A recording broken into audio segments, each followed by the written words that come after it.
I'm Cheryl Leach. In this problem, we're going to find the value of k when f of x equals k minus x squared. And I also know that the line y equals negative 6x plus 1 is tangent to my curve. All right, so what do I need in order to figure out that value k?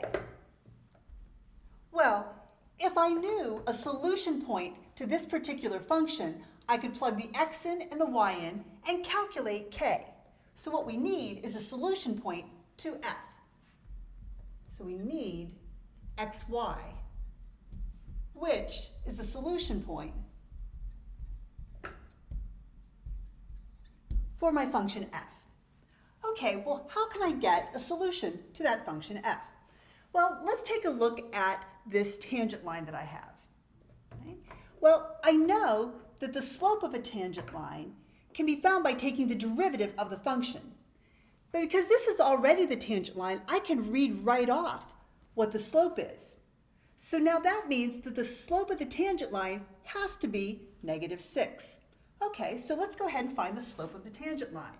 So the slope of the tangent line is the derivative of my function. The derivative of this function is going to be 0 minus 2x. Or in other words, minus 2x. Well, I know that's the same thing as negative 6.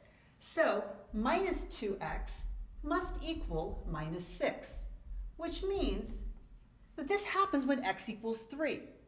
So this tells me what the x-coordinate of that solution point is going to be. Okay, I'd like to get the y-coordinate. Well, one thing I know is that the solution point to my function f also has to be a solution point to my tangent line, because that point is common to both the function and the tangent line. So I'm going to go ahead and plug 3 into my line.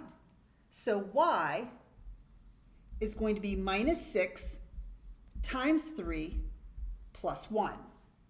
That means that y is minus 18 plus 1, or y equals minus 17.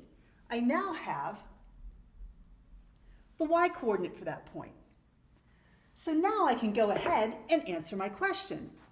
Because I know that 3, negative 17 is a solution point, I should be able to plug negative 17 in for my f of x and 3 in for my x and calculate the k.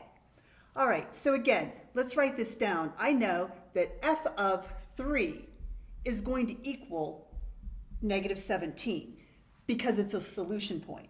So what's f of 3? Well, that's going to be k minus 3 squared, and I know that's minus 17. So k minus 9 equals negative 17. Adding 9 to both sides, I come up with k being equal to negative 8. And I now have a value of k such that I have the function negative 8 minus x squared, and this is a tangent line to the curve at the point 3 minus 17. I hope that was helpful. Thanks.